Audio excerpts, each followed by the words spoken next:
My father was a Major League Baseball player, an important baseball player with the Detroit Tigers. One of his most famous episodes in his own life, he was a catcher. Ty Cobb and my father put Babe Ruth out, struck him out. And that was a story that he told a million times because everybody wanted to hear it. But also, being a Mennonite or being in a farming community, my father in the wintertime sat in the back room and hooking rugs. And he got the idea of hooking rugs using my mother's silk stockings. And I would witness my father with little pans on the stove where he's using cheap dyes to dye all these silk stockings so that, and it was my job to cut them up in strips. I had been on working on a DC-8 project, which was Douglas's first jumbo jet, and went to Europe on a mission to put missiles along the east coast of England. I was 27 years old. I thought, I've got to figure things out.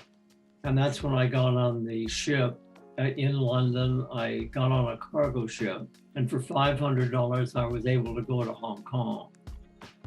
Then in India is where it all happened, where they had a tribute to Gandhi, a pavilion in the park. And here were people who were spinning, they were weaving, and they were dyeing.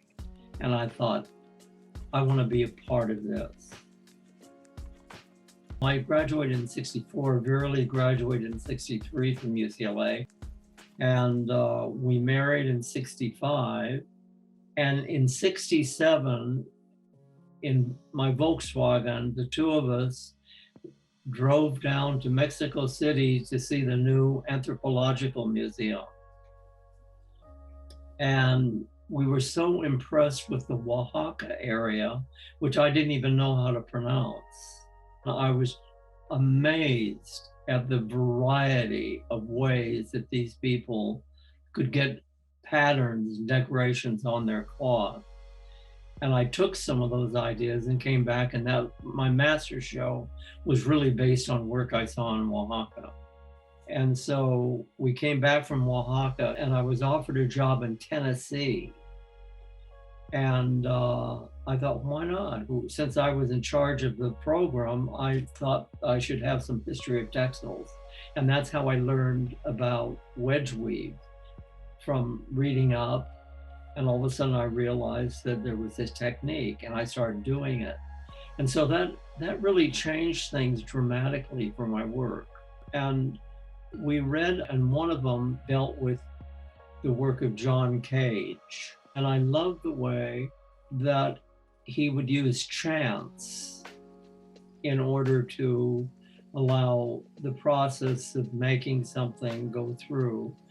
And I'm such a cautious person, and that was so great for me to learn that.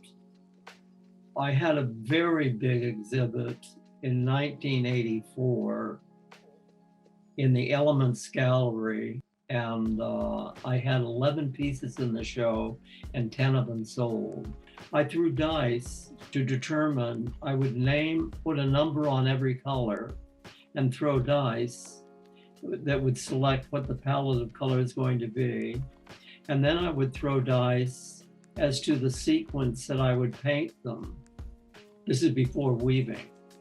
And then if certain things happened, if a bar came in, then that would allow me to change directions. So I left it up to somebody else. And then if things really got ugly, I'd figure, well, you'll just have to figure out how to solve that problem, And so that really helped me a great deal, because from then on, I started taking more chances, and I would weave and cut the whole thing up and reconfigure it. The wedge weave led to more sophisticated color, or chance color, more problem solving, trying to figure out how to deal with what it is I'd created. Yoshiko Wada, she phoned me and she says, Jim, I have a pre-Columbian textile from Peruvian textile that I want you to copy. And so you can learn how to do that kind of weaving that they did pre-Columbian. I said, Yoshiko, why would I want to do that? She says, because I'm sending you to Santiago, Chile to present it as the keynote speaker at a conference next year. Okay. So, and that changed things dramatically for me. By her forcing me, I learned how to do what they did with a little bit more technology of the 20th century. Foam core and pins, where they probably had toothpicks and, you know, who knows what they had. And so I was able to do that. And most of my work now is done with this, it's called forced selvage, or it's called scaffold weave. And because they didn't have the treadle loom that had developed in Europe.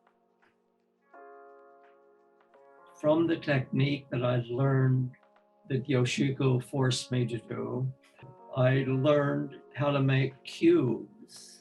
And then I figured out by looking at a digital clock on our microwave, I figured I could weave those and have them turn and rotate. So I made 16 cubes that if you turn them around, you get either the date or you get initials, because you can really sort of spell with them. Because I have these little black and white, they're just black and white cubes. So an awful lot came from that, from learning that technique. And it's slow, I can't tell you how slow it is, but I love it because I've got everything under control. I can figure out how to do it and then figure out another way to do it. I'm not striving for anything. It's the work is so personal that I'm trying to find out, this has been said a million times, who I am. You know, I just try to figure out what it is, what I'm capable of doing, because I had so many disappointments early in life.